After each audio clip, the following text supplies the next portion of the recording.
以高考280分被迫回乡养鱼，却不料从此整个钓鱼界都炸了，只因你的水库里300斤只是开胃菜。来这里的钓鱼佬不仅渔户要焊成铁皮棺材，就连钓线都要换成钢索缆绳。此时你拉住一个拿着钓具的年轻人问道：兄弟钓鱼吗？年轻人疑惑地看着你，正准备去钓。兄弟有事，我知道一个地方，里面有几十斤的巨物，有没有兴趣？年轻人听到巨物眼睛就亮了起来。在哪里？兄弟，不，爸爸，带我去。走上车，我带你去。说完你就带着年轻人朝着乡下驶去。2个半小时后，葫芦仙下了车，看着那巴掌大的水潭说道：这就是你说的有巨物的地方，还210天。不是哥们，你敲诈呢？你摇摇头说道：不要说的这么难听嘛，嫌贵可以不钓吗？不过这几十里山路，你只有自己走回去了。葫芦仙听到这里也是一惊，这深山老林开车都要2个半小时，走路那不得走断腿。于是他急忙追上你，扫了200留了下来。你看着自己的第一个客户，也是露出了欣慰的笑容，只因你绑定了一个系统，只要有人在绑定的鱼塘钓鱼，钓起一条就按照一定比例直接返现给你。可是半个小时过去了，被你忽悠来的葫芦仙居然一条鱼都还没有上。不是，这哥们技术这么差的吗？你还指望着这个客户赚钱呢？无奈你打开了系统的商城界面，从中买了一包小型鱼饵料，朝着葫芦仙走去。兄弟，不行啊，半个小时了一口都没有。葫芦仙瞟了你一眼，你这也坑有没有鱼都是个未知数，而且我是在打窝，你懂不懂？大师们都是这么做的，用我这个吧，包你爆火。兄弟，我这可是吴大师的专属饵料，你这东西有得比。对此你却是不屑一笑，能不能比你用过就知道了，等会儿你会来感谢我的。将饵料给到葫芦仙手中，你就离开了。葫芦仙迟疑地打开饵料的包装，一瞬间一股奇特的香味传了出来，没有任何犹豫，他换上了你送的饵料，开始钓了起来。刚抛竿没多久，他就感觉一股巨力从水中传来，葫芦仙瞬间兴奋了起来。从这股力量看来，这鱼至少得有20斤以上，这老板真的没有骗我，这里果然有巨物。经过半个小时的拉扯，葫芦仙终于把鱼拉到了岸边。只见他一手拿着鱼竿，一手拿着抄网，慢慢的把鱼头送入了网中。可是鱼实在太大了，他的抄网只能放进一半。葫芦仙有些焦急，这种20斤以上的东西错过了，他感觉自己会后悔一辈子。于是下一刻，他扔掉了鱼竿和抄网，几个箭步就扑到了水里。一会他就傻笑的抱起那条鱼从水里走了出来。而与此同时，你也得到了系统的提示1，葫芦仙钓到3斤7倍等于21斤草鱼一条，恭喜获得1470元华夏币，恭喜钓上来第一条鱼，获得新手大礼包。你连忙打开了新手大礼包，恭喜打开新手大礼包，获得10万点00元。你顿时乐开了花，这突如其来的幸福感是怎么回事？而此刻的葫芦仙已经开始啪啪啪的对着鱼开始拍照，想了个文案就发了个朋友圈，最近发现自己的 P 图技术见长，你们看完全看不出是 P 的吧？很快就有好几条评论了。仙哥，我是不是和你说过我小时候被人拐卖了？你这个位置和我小时候记忆的位置一模一样，能不能告诉我位置？我会感谢你一辈子的。义父，我是你失散多年的儿子，你在什么地方？发个定位，我想马上和你相认。葫芦仙看到朋友圈的评论露出了笑容。这时电话响了起来，葫芦仙接通了电话，只听那边一个声音说道：仙哥在哪呢？晚上出来喝酒，我请客。葫芦仙嘴角勾着笑意，你说啥？没听见。义父在哪呢？葫芦仙的嘴角已经完全压不住了。不过玩笑归玩笑，有好地方当然要和好兄弟分享。于是他给对方发了个定位，继续开始钓起鱼来。有了你送的饵料加成，葫芦仙今天犹如吴大师附身一样，1个多小时已经上了10几条了，只是再也没有最开始的运气，都只是4、5斤的鱼。不过这也让他惊叹这里的鱼情是真的好啊。但是你送他的饵料却用完了，他也没在意，以为是这里的鱼情确实好，于是换回了自己的饵料。于是在接下来的1个多小时，他只钓上来1条。这落差让他忽然意识到了什么。就在他想去找你问一下还有没有饵料的时候，一个声音在大坝上面响了起来：仙哥，你真的在这里啊？葫芦仙向上面看去，正是他的好兄弟刘健。当刘健看到葫芦仙鱼库里面这么多好货的时候，当即放下装备就准备开始钓起来。葫芦仙急忙提醒道：这水库是有老板的，我带你去交钱。说着就带着刘健向小木屋走去，不过却得到了一个噩耗：已经很晚了，我得回去吃饭了，明天赶早。不是老板，这才5点还早呢。老板，我们晚上钓也没事的，装备都带来了，不过你还是拒绝了。晚上这里有野兽出没，还有蛇什么的，还是明天赶早吧。如果你在我这里出了意外，那不得我担责任啊。两人听到这里晚上有野兽，心里也是有点毛毛的。说完你就离开了这里，而刘健在旁边陪着葫芦仙继续放竿钓鱼。正当他和葫芦仙有一句没一句的聊着时，葫芦仙手中鱼竿瞬间被拉成了一个弓形，是个大货。葫芦仙表情兴奋地喊道，可是下一秒他就感觉一股无比巨大的力量拉着他向水面前进着。刘健反应迅速，急忙过去抱住了他，两个人的加持下终于稳住了身形。就在这时，只听啪的一声，鱼竿承受不住力量，直接断成了2截，两人也因惯性倒在了地上，面面相觑。健儿，这怎么也得4、50斤吧？不好说，反正比你开始钓的那个大了1倍不止。靠，熬夜也得把他干出来。走，回去拿装备，你那小竿还是不要拿出来丢人现眼了。于是他们两人开着车子往县城赶去。吃完饭，你看着银行卡里面的数字不由狂喜，这哪里是钓的鱼啊，这简直就是钓黄金啊！不过你并不准备把这些钱用在生活上，你决定升级系统，这样才能赚更多的钱。当即你打开系统，花了5万将鱼的成长倍数提升至2至15，又花了5万将水域从2201平方米涨到了7210平方米。系统也告知将在半夜12点开始调整。而你不知道的是，刘健与葫芦仙带着一个同样年纪的年轻人又出现在了水库的大坝上。那年轻人感受着这荒郊野岭的孤寂，莫名的有一种害怕的情绪。你们说的就是这里，耗子你放心，绝对是大火，你是没有在，我和仙哥2个人都拉不住，那鱼竿都没撑住2秒就直接断了。2人也是开始兴奋的说了起来，耗子也是没有办法，只能随着他们走了下去。不过耗子看着这不是很大的水潭陷入了沉思，你们俩是不是搞错了？这点小水潭能有那种巨物？葫芦仙和刘健2人相视一笑，耗子你就放宽心，今天晚上绝对让你又惊又喜。于是3人在水库边上开始垂钓起来，只是似乎3人的运气都特别的差，钓了快3个小时，3人都没有钓到一条。健哥，这就是你说的惊喜啊！耗子向旁边的刘健调侃道。刘健也是有些气馁，你再等等，惊喜马上就来了。说着，刘健拿出手机看了看时间，现在是11点59，马上12点了。就在手机上的时间跳到了12点整的时候，一道闪电划破天际，照亮了3人那有些惊恐的脸色。接着就是倾盆大雨，直接把3人淋了个落汤鸡。3人急忙朝着大坝上跑去，纷纷钻进了车里。第二天，你看着葫芦仙有些湿漉漉的衣服说道：“你们早上下去游泳了，衣服都还没干。”刘健这时走了过来说道：“别提了，老板，昨天晚上我们夜钓，没想到半夜那场大雨差点把我们淹死在里面，这顿时给你敲响了一个警钟。你也没想到系统居然是以下雨的方式让水域面积暴涨，看来下次要升级水域面积，要么一点一点的升级，要么就清场了再升级。”这时葫芦仙拿出手机说道：“老板，我们3个钓1天。”说完，葫芦仙扫完码，3人就各自找位置开始钓了起来。不过似乎今天他们的运气都被用光了，整整1个上午，就刘健钓到了一条5斤多的鲫鱼。即使这样也把他们兴奋坏了。刘健还拍了照片发了个朋友圈，仙哥帮我 P 的图，简直看不出 P 图痕迹，比我巴掌还大一半的鲫鱼怎么可能是真的？没过几分钟，下面就有了几个留言：靠，健儿，你真投奔你爹去了，仙哥 P 图技术哪里学的？我也想学。爸爸们，还是终于找到你们了，可以报个位置一起团聚吗？看着已经中午了，你准备回去找点东西吃。就在这时，葫芦仙忽然叫住了你：老板，昨天你送我的那种饵料还有没有？有啊，210包。我靠，老板你什么饵料啊？镶了金边啊，210包。耗子惊讶地说道：耗子，说不定一包10几20斤呢，不要1斤1炸的，1斤1包，童叟无欺。我靠，老板你敲诈呢？刘健听到1包才1斤也不淡定，他还没见过这么贵的饵料。老板扫码，我来1包。葫芦仙拿出手机准备扫码，刘健转身看向自己的冤种兄弟，不是仙儿，这么贵你也买？我车里还有好几包饵料呢，都是吴大师的秘密武器。葫芦仙没理他，扫码付钱以后就直接打开了包装，刚打开包装，一股奇特的香味就传了出来。啊，好香啊！刘健闻到这股味道不由得感叹一声。耗子也直接走了过来，看着饵料直咽口水。葫芦仙看到耗子那样，直接把他撵了回去，他要验证一下昨天他疯狂的上鱼到底是不是这饵料的原因。然而很快就告诉了他答案，在他抛下鱼竿的10几秒钟之后，今天的第1条鱼来了。这还没完，只要他抛下鱼竿，基本都是连杆。耗子和刘健看到这葫芦仙这么勇猛，马上知道这是老板饵料的功劳，直接在葫芦仙的饵料盒里面抢了一点。2人得到饵料以后也是马上大施附身，接二连三的开始上鱼，而且每一条鱼的个头都不小，这让他们兴奋连连直呼过瘾。没一会儿，耗子忽然惊叫起来，只见他的杆子已经拉成了弓形，人也止不住的向前挪动着，显然是这巨物的力量使他招架不住。葫芦仙和刘健看到这情况，直接扔下自己的杆子跑了过去。等你再来到书库坝上时，就看到激情的一幕，3人抱在一起像叠罗汉一样，还不时左右晃动。随即你走过去看了起来，这是溜了一会了吧？看这架势不小啊，老板你那饵料太厉害了，立竿见影啊！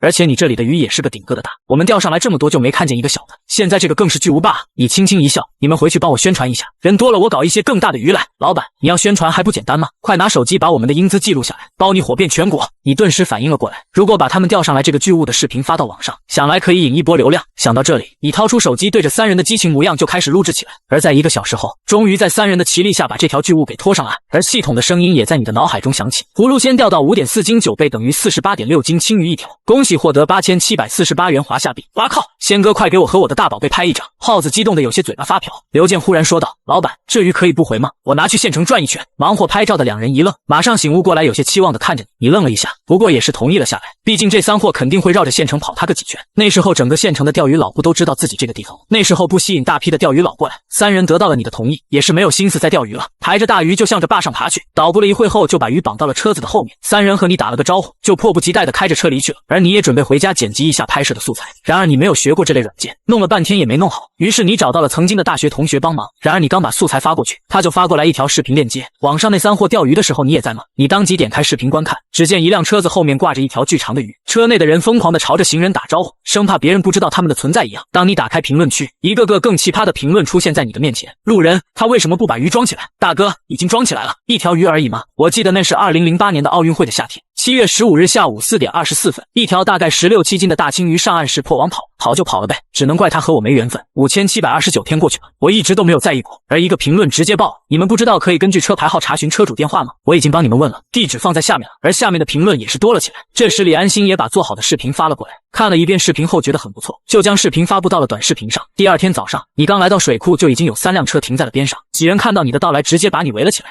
你也是被这架势吓了一跳，在一个个的收钱以后，就让他们自己去找位置钓鱼了。这时3剑客才偷偷走了过来，购买了1包鱼饵，而后没过多久就不断有车过来，其中还有你的老同学李安心，他表示要在这里直播帮你宣传。你想了想也是答应了下来，毕竟多来一个人就可以多一个人帮自己赚钱。这时一个美女走了过来说道：“老板有竿卖吗？我下去钓会。”你看着他有些无语的说道：“你没带竿来这里干什么？来这边旅游哪里有空带竿？给你出双倍价格怎么样？”随后你拿出自己的珍藏说道：“原价吧，我也不想贪你那点便宜。饵料呢？”美女伸出手，一副有些无语的样子：“510包，要吗？靠，你敲诈呢？”美女气笑了，看着你的眼神中充满不善。爱要不要？或者你找其他钓友买也行，我想他们很乐意卖给你，500就500。美女拿到饵料以后就向水库走去，而此时下面又起了一声喧嚣，原来是那3剑客接连的终于让旁边的人羡慕。面对周围人的羡慕，葫芦仙急忙忽悠：“哈哈，昨天我们3发窝了，不要羡慕。”他可不会把这是从老板那里拿到饵料的事情说出去。你不禁感叹，系统出品确实强大。而就在这时，忽然下面有人大喊道：“有人被拉下水了，快救人啊！”你猛地一惊，向下看去，只见水里有一个人快速的移动着，你顾不得其他，马上冲了下去：“快松手啊！你不要命了！”水库旁边的吃瓜群众才从震惊中醒悟过来，也开始大喊：“快松手！”直到你跑到了水边，那人似乎没有了力气，这才松手。上了岸才发现正是刚才的那个美女。那美女说道：“有换衣服的地方没有？有干净的衣服没有？”你这才反应过来，急忙说道：“下面就是我们村，去我家换吧。”闻言，美女让你上车带路，朝着山下驶去。途中美女一直黑着个脸，你也识趣的没有开口说话。不过你倒是想明白了原因，罪魁祸首应该是那包饵料啊。你给葫芦仙他们的那包写的是小型鱼，那么应该是对小型鱼有吸引力，而对中大型鱼有小部分的吸引。而你给这美女的是吸引中型鱼的饵料，那么来咬饵的肯定是中型以上的鱼了。很快汽车就停到了你家门口，你让二婶帮忙照顾一下这个美女后，就沿着小路朝着水库走去。你刚到水库就看到一个钓鱼佬正努力的拖着竿，旁边几个钓鱼佬已经抱住了他的腰，此时已经进入了拉锯战。终于在鏖战了2个多小时后，鱼失去了所有力气被吊了起来。你同时听到了系统的提示音：李逵钓到5斤 9.6 倍等于48斤庸鱼1条，恭喜获得9216元华夏币。随后又是一番拍照摄像，你看拍的差不多了，走过去说道：“自己带走还是回鱼？这么大的鱼真的可以带走？”钓鱼佬有些不相信，不想带走就放回去吧，我算回你多少？带走带走！钓鱼佬急忙说道。于是他叫上一起来的朋友收拾起了钓具。不钓了？你有些疑惑，这还有半天呢。不钓了，这里回县城都得1个半小时，太晚回去天黑了看不见。这时旁边的一个大哥打趣的说道：“你是怕别人看不见吧？”周围的人都心知肚明的笑了起来。下午很是平静，没有再起一条30-40斤以上的大鱼。许多钓鱼佬表示他们还可以继续战斗，希望你可以允许他们晚上也钓鱼。你哪里敢答应？这里晚上可没有灯光，要是谁被拖进水了那怎么办？而经过白天那美女被拖进水的事，你决定安排一个水性好的救生人员，于是找到了跟船出过海的堂哥沈必生。在你说明了来意后，沈必生也是欣然答应了。第二天，你本以为一个早上都会忙碌，可是当你收了2个中年大叔的钓费以后，系统的声音却响了起来：目前水域的垂钓人数已到达上限，请宿主提升水域面积。你一愣，打开系统面板数了一下，已经有110人在钓鱼了。现在岸边密密麻麻的全是鱼竿，看来升级水库面积势在必行了。而后面陆陆续续的还在来人，你也只能抱歉的说明情况。但是那些钓鱼佬居然大部分都没有选择离开，而是来到水库下面选择围观起来。你因为不接待钓鱼佬了，也走了下去。刚走下去就听不远处一阵喧哗，只见不远处一个青年正在奋力的拉着鱼竿。你拍了拍旁边看戏的人：“兄弟，拉多久了？”那人也没有回头，直接说道：“半个多小时吧。”这小子厉害，是个高手。你也没多说，在旁边看了起来。这条鱼没有意外的画上来，只是时间问题。果然过去10几分钟后，鱼被拉上了岸。王鹏钓到3.2斤 15.2 倍等于48.6斤草鱼1条，恭喜获得14786元华夏币。你走上前去说道：“实力可以啊，兄弟，回鱼还是带走啊？”王鹏有些腼腆的笑了笑：“回鱼吧，我带走也卖的。”这让你有些意外，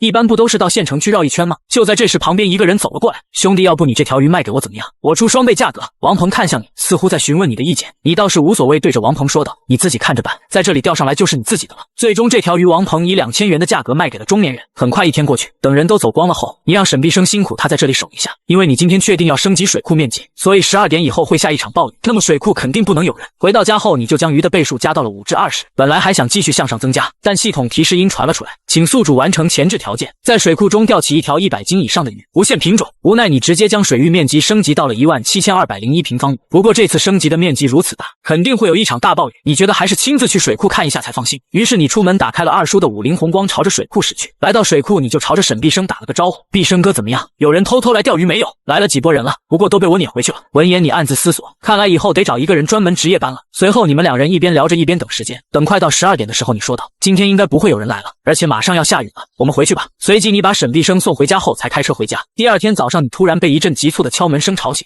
二叔的声音从门外传来：“初阳啊，快起来！上水库的路被昨天的雨给冲垮了。”闻言，你猛地惊醒，坐上二叔的车就朝着水坝开去。不一会，你和二叔就到了塌方的地方，旁边密密麻麻站着一群人。有人有些疑惑地说道：“这里昨天下了多大的雨啊？县城里面一滴都没下。”你闻言一愣，看来系统只是让下雨覆盖了水库的这一片区域。而旁边的王鹏则问道：“老板，今天还让钓鱼吗？”你也不确定上面的情况，于是说道：“走，我们上去看看再说。”于是几人步行向上面走去。到了水库后，你看除了水位变高了以外，其他的都没有任何变化，应该是可以正常营业的。于是你让二叔找挖机师傅将下面的路修一下，然后又打电话给沈碧生，让他在村口指挥一下，让钓鱼佬们从小路上来。安排完所有事情后，你想到了什么？随后对着钓鱼佬们大声说道：“我决定做一个活动，叫做100斤大鱼挑战赛，只要你钓起100斤以上的大鱼，就奖励5万块钱。我们也将颁发荣誉证书。”这一下整个坝上又沸腾了起来，一个个交了钱就找位置开始打窝了。你本来还想去看看下面的路挖的怎么样了，但是收费的你根本走不开，于是你开始想是不是该找个人专门收费了。这一想，你马上就想到了一个人，刚刚大学毕业的表妹杨若兰，随即就打了个电话过去，将事情说了一遍。杨若兰当即表示晚上就到。刚挂断电话，就有人问道：“哎，老板，你这钓上来100斤的鱼，奖励5万块是真的吗？”只见一个短发年轻人站在你面前，旁边还有一个人拿着手机在拍摄，看这架势应该是个钓鱼博主。当然真的，只要你钓上来，当场给你转账。那我今天不捡了个大便宜，有自信是好事，就怕你等下被拉下水了。年轻人顿时有些激动地说道：“老板，你这是看不起谁呢？”说完就拿出手机扫了钱。没走多远，就看到他对着手机说道：“今天这老板太嚣张了，我们必须把那5万块钱拿到手。”快到中午，10路终于是可以通车了，而上午居然钓上来了2条大鱼，一条59斤，一条51斤。而让你意外的是，早上来的那个博主居然是个大网红，叫吴大师，其中一条51斤的就是这位吴大师钓上来的。下午你来到了吴大师钓鱼的地，也想看看这位吴大师的技术如何。吴大师看到你来了，也是笑着说道：“老板，你这里鱼请可以啊，你看我钓了这么多。”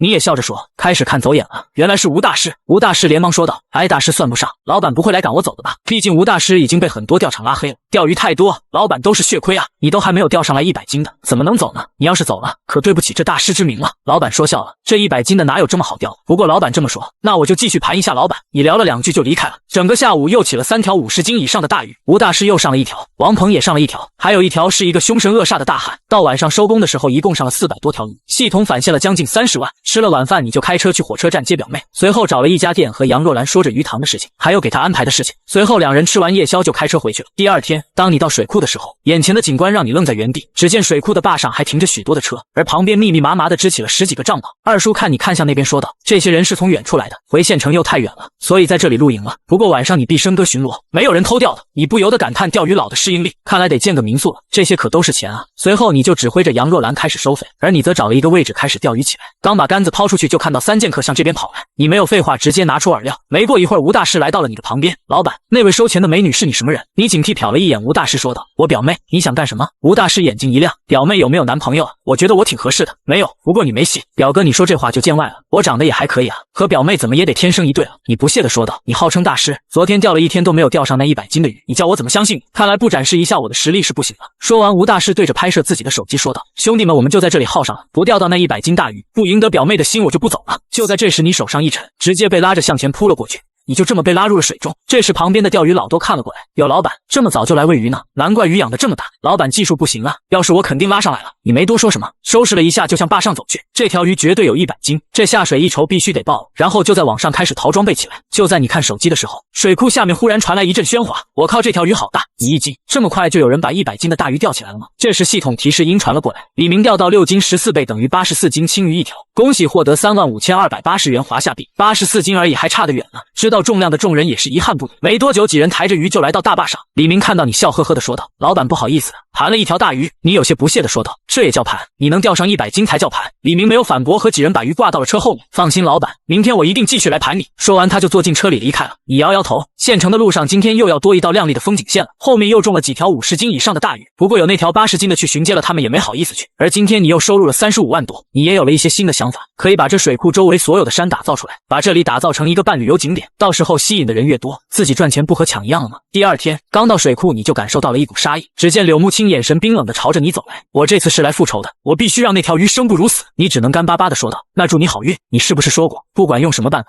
只要能钓起那条鱼就行？”你不知道这美女要做什么，但是还是回答道：“不管你用什么办法，只要能钓起起那条鱼就行，当然不可以投毒电击撒网，这可是你说的。柳木青露出神秘的微笑，拿出手机交了钱就向一旁走去。你被搞得一头雾水，转身向杨若兰说道：“你觉得这美女是不是在说梦话呢？就她那小身板也能钓起那条鱼？”杨若兰看着美女的背影说道：“我觉得她是来真的。”说完，她向美女的方向一指，同时手中的手机已经开启了录像模式。只见一辆挖机向这边行驶过来，你有些不可思议地看着这一幕，他难道想用这个钓鱼？柳木青的行为已经吸引了所有人的注意力，都来到这边看热闹。吴大师的声音从你的身边响起，这种方式你都同意？你不怕钓坏你的鱼？你无所谓地说道。毕竟说出去的话不能反悔，说了任何方式都可以，就算他开一条船来钓鱼，我也不可能阻止。吴大师竖起大拇指，老板真是大气，不过这种方法钓起来很难啊，你自然知道这种方法的困难性，不过似乎这是一个很好的宣传契机啊。于是你走到柳木青的身边说道：“刘小姐，要不要买饵料？”柳木青看了看你手中的饵料，又看了看一直没有动静的水面，似乎想到了什么。好啊，500块很便宜。说完拿出手机准备扫码。便宜吗？你上次可是说我抢劫呢。交易完成，你又退回了人群，开始看好戏起来。而柳木青把新饵料用上以后，没过几分钟就看到水面开始晃动起来。不要动，不要动，先让它跑一会，慢慢回，慢慢回。斗一下鱼，鱼还没起来，就有2人开始吵了起来。不能回，让它自己跑。你懂什么？要回，要跑，要回，别吵了。师傅，鱼往左边走了，开过去溜鱼。柳木青急忙朝着师傅大喊道。此时钢丝明显向左边开始转动，挖机也开动起来，朝着鱼游的方向开去。不一会，鱼又折返回来，挖机也跟着移动起来。旁边的钓鱼佬时不时地指挥着挖机师傅：“快，他转向了，朝那边开。师傅，开快点，鱼要脱钩了。”很快1个小时过去，柳木青似乎等不及了，向着挖机师傅喊道。师傅试着慢慢向岸边拉，随后挖机缓缓地向后走去。这时鱼的轮廓已经出现在了水面，而且目测长度至少在2米左右。而就在大家以为这条鱼已经要上岸的时候，它却在岸边猛烈地挣扎起来。这时柳木青着急地说道：“大家帮下忙，一起压住它！”只见一个钓鱼佬听到这话，满眼通红地向着那具鱼冲了过去。旁边的离得近的几个人看到有人上前了，也跟着扑了上去。只是有一个钓鱼佬运气似乎不是很好，被一个鱼尾拍的直接倒了下去。你看到这一幕心中一惊，那个人被打晕了，先救人！后面到的几人听到呼喊，走过去把他拖到了岸上。终于在大家齐心协力之下，巨鱼不再挣扎，在浅滩静静地躺着。旁边几个大汉用双手不停地在他身上抚摸着，仿佛在抚摸一件稀世珍宝。你看向柳木青说道：“你想怎么处理？”柳木青冰冷的表情此刻难得的露出一丝兴奋：“拉上来吧，我要带回去。”于是几人一起把鱼抬了起来，向岸上走来。你脑海中系统的提示音也响了起来：柳木青钓到16斤12倍等于192斤，连用1条，恭喜获得184320元华夏币，恭喜首次钓到100斤以上的鱼，解锁更多功能。就在这时，一个声音打断了：“老板有大称没有？看看这条鱼多少斤？”那东西没有，不过我盲猜192斤。顿时大家又七嘴八舌的开始讨论起来。我感觉怎么也有200斤了，200斤应该有了，我们几个人都抬不起来。这时柳木青走上前来说道：“没有就不用称了，麻烦大家帮我抬到车顶上，我要带走。”于是众人又一起把鱼往那台苏七的车顶上抬。你有些汗颜的说道：“刘小姐，你这车用来运鱼也太浪费了，要不要我叫一辆车帮你运走？”柳木青淡淡的说道：“不用，我就要这种效果，回去好好羞辱一下他。”羞辱一下他？羞辱谁？你也不好多问。钓到这条鱼是有5万奖金的，我发给你。好啊，正好可以付挖机师傅的奖励。柳木青将钱转给挖机师傅后，看着固定在车顶的巨鱼满意的笑了笑，随后又想到了什么，向你说道：“老板帮个忙，我加你一个好友，没过多久就会有一个中年人来钓鱼，我会发给你照片，你也卖给他一包那种饵料可以吗？”闻言你心中一惊，这女人居然发觉那包饵料的部分，而想让自己卖给一个中年人，那个中年人肯定是和他有仇，不然这种必重中大型鱼的饵料他也不会让自己卖给他。不过他帮自己获得了奖励，突破了限制，自己帮他一下就当交换了，没问题，到时候你提前发我照片就行。随后2人加了好友之后，柳木青就驾驶着车子离开了，而你则立马招呼杨若兰赶快去剪辑视频。这时吴大师出现在你身边：“表哥蹭个热度，我也发个视频。”你立刻眼神警告：“谁是你表哥？不要乱叫。”“好的表哥，就当你答应蹭热度了。”说完吴大师一溜烟的不见了。快到中午的时候，杨若兰联合吴大师通过合作模式发布了这个视频，在短短的1个小时就已经达到了几百万的播放量。这时杨若兰说道：“不如我们做一个巨物榜吧，只要钓起大鱼都可以上巨物榜，这对于他们肯定有着巨大的吸引力，最好做成视频屏幕的，上面就是我们的巨物榜。”闻言你眼睛顿时发亮，用一块巨大的屏幕来播放，甚至有时候还能播放一点其他东西，以后也可以投放广告，这不是一物多用吗？想到这，你急忙联系了几家装修设计公司。正当你和他们在商量事情的时候，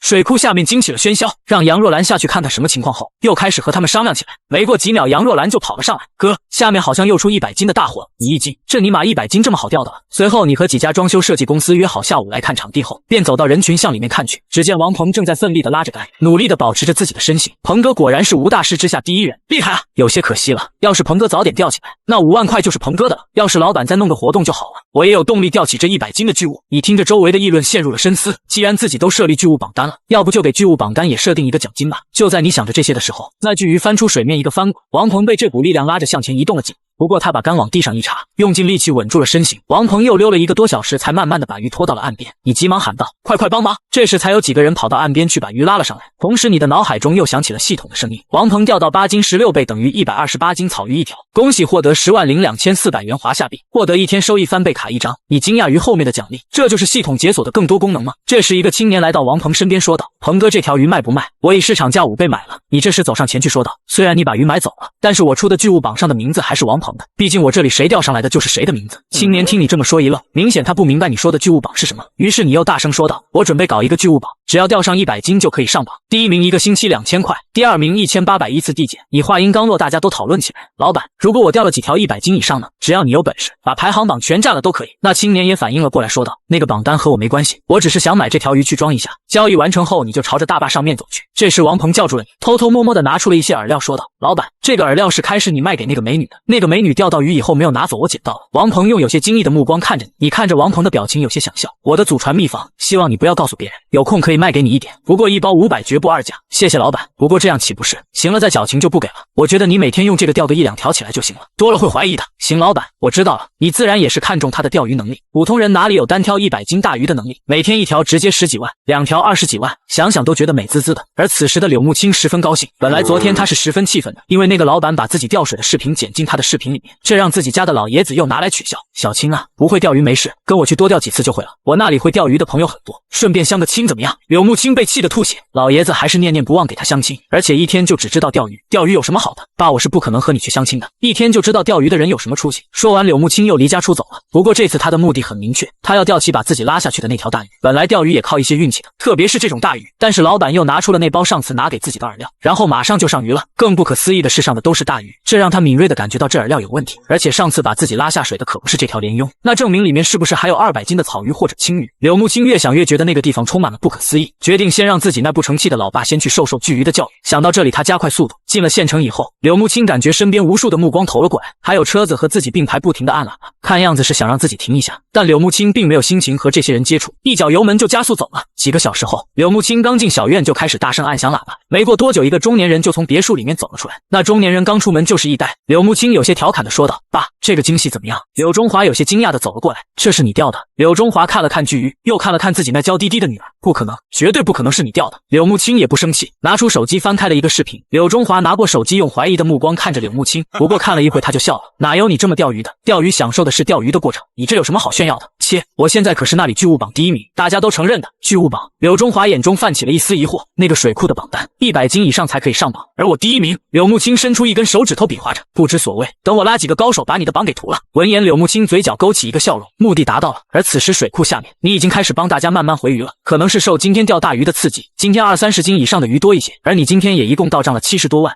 看到这个金额，你拿出了那张翻倍卡使用，金额直接飙升到了150万，你当即就决定晚上升级系统，于是告知钓鱼佬们不能在这搭帐篷，过夜要么回县城，要么到下面村里面留宿。虽然大家都不知道你这样做的具体原因，但你的话在这里还是挺管用的，于是都开始收拾东西离开了这里。这时你突然想到了什么，对着杨若兰问道：“今天不是说有装修公司的来看场地吗？人呢？”“来了，不过他们说这么大的地方他们设计不来，看了一下就走了，我也没打扰你。”你有些无语，好吗？还是有自知之明，直接就不接了，那只能退而求其次了，先做一个巨大的广告牌吧。想到这里，你就找了一家广告公司，让其加班加点的做出来，明天必须安装上去。很快1个小时过去，这里只剩下村里的几个年轻人。毕生哥，麻烦你们守一下，12点之前不能让人来到这里，到了12点你们也赶快回家。放心吧，交给我们。沈毕生拍拍胸膛说道。你交代完事情以后就回到了家里，然后就打开了系统开始加点了。你先是将水域的面积加到了5万平方米，随后就开始加鱼的成长倍数，可将下限点到15以后就弹出了系统提示，不用说，肯定是点满上限，然后钓起来多少斤的鱼。无奈你用剩下的钱将上限点到了27倍。搞完这一切以后，你又想到了什么？于是给柳木青发了个消息过去：“柳小姐在吗？我想把我的水库打造一下，你有设计那一块的资源吗？你想怎么打造？把周围的山头都开发一下，再弄一个几百个房间的民宿，我叫我们公司的设计团队过来看一下，你把你的要求和他们说吧。”你心中一喜，太感谢了，不过能不能叫他们快点来，留个电话我发给他们。随后你把电话号码发了过去。过了一会儿，柳木青发来了一张照片，明天他就要去，你帮我办成这件事，你那里的设计费我帮你免了。